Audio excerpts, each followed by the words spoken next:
The weekend of May 2nd looms with a quiet kind of intensity, the sort that doesn't always explode across headlines but simmers beneath the surface for those paying attention. At the center of it all stands a fight that feels strangely overlooked given its significance.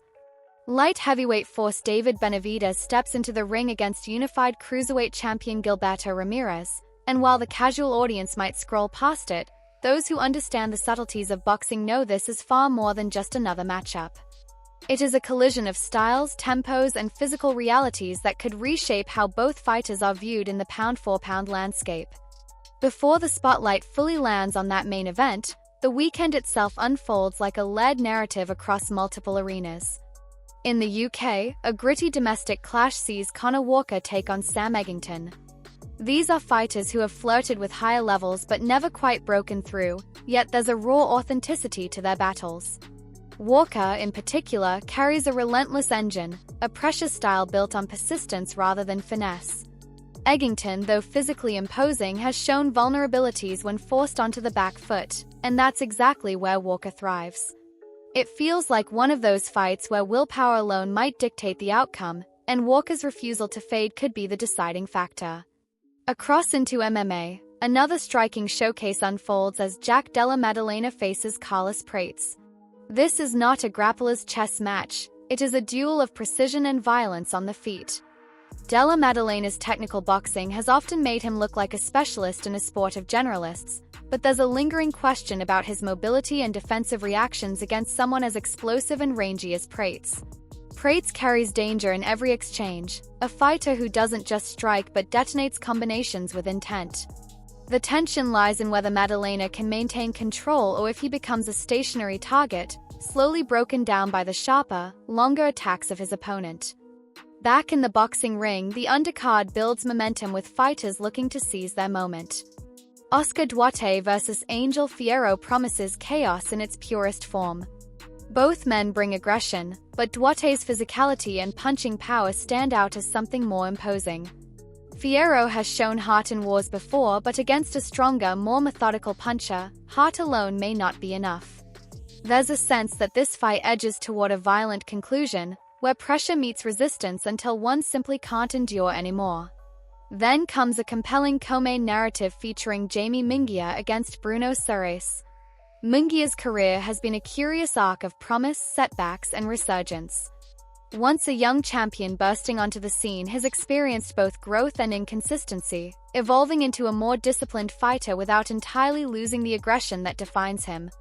Surace, on the other hand, represents unpredictability, a fighter who already shocked the narrative once and now seeks to prove it wasn't a fluke. Their clash feels less about clean technique and more about momentum swings, about who can impose their rhythm in the chaos. Munguia's experience and depth of opposition suggest he operates on a higher level, but boxing has a habit of punishing assumptions. All roads, however, lead back to Benavidez and Ramirez. The matchup itself feels like a study in contrast disguised as similarity. Both fighters share Mexican roots, both have built reputations on toughness and offensive output, yet the way they express those traits couldn't be more different. Benavidez fights like a storm, relentless, fast-handed, overwhelming. His style isn't about perfect positioning but about suffocating volume, the kind that breaks opponents mentally as much as physically. Ramirez, by comparison, is methodical, almost patient to a fault. He prefers a measured pace, finding his rhythm gradually, allowing fights to unfold rather than forcing them into chaos. The question that hangs over this fight is not just who is better, but whose style will dictate the terms. Benavidez's success has always hinged on his ability to push opponents backward, to trap them in exchanges where his speed and output become unbearable. At light heavyweight, he has already shown flashes of dominance, dismantling opponents with the same aggressive blueprint. Yet cruiserweight presents a different challenge. The bodies are bigger, the resistance stronger, and Ramirez, despite criticisms of his speed, carries the natural size advantage. Ramirez's recent run at cruiserweight has quietly been the best stretch of his career. He has refined his approach, leaning more on movement and timing, showing an ability to control distance even if his foot speed remains limited. Against lesser opponents, that has been enough. Against Benavidez, it may not be. Because while Ramirez prefers to build into fights, Benavidez thrives in those early moments, when opponents are still searching for answers. If Ramirez starts slow, as he often does, he risks giving away crucial rounds before he even finds his footing. And yet, there is a scenario, however narrow, where Ramirez turns the tide. If he can absorb the early pressure without being overwhelmed, if he can force Benavidez into extended exchanges where fatigue begins to creep in, the dynamic could shift. Ramirez is not without skill. His inside work, his ability to subtly adjust angles, could create openings if Benavidez becomes reckless.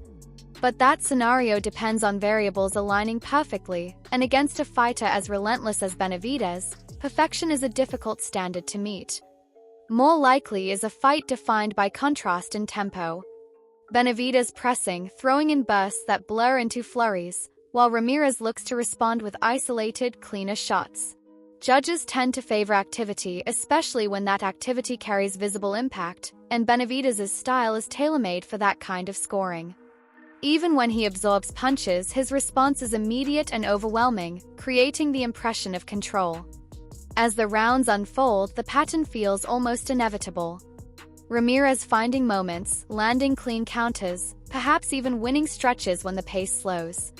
But Benavidez constantly reasserting himself, dragging the fight back into his domain, where volume and pressure reign supreme. It may not be a demolition, but it shapes up as a fight where one man's style consistently edges the other. By the final bell, the image that lingers is not of a knockout but of accumulation.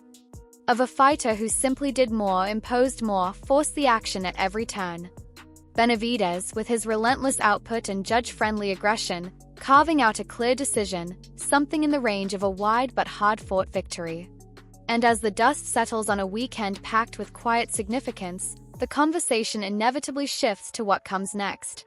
Because fights like these don't just end, they echo, reshaping divisions and redefining expectations.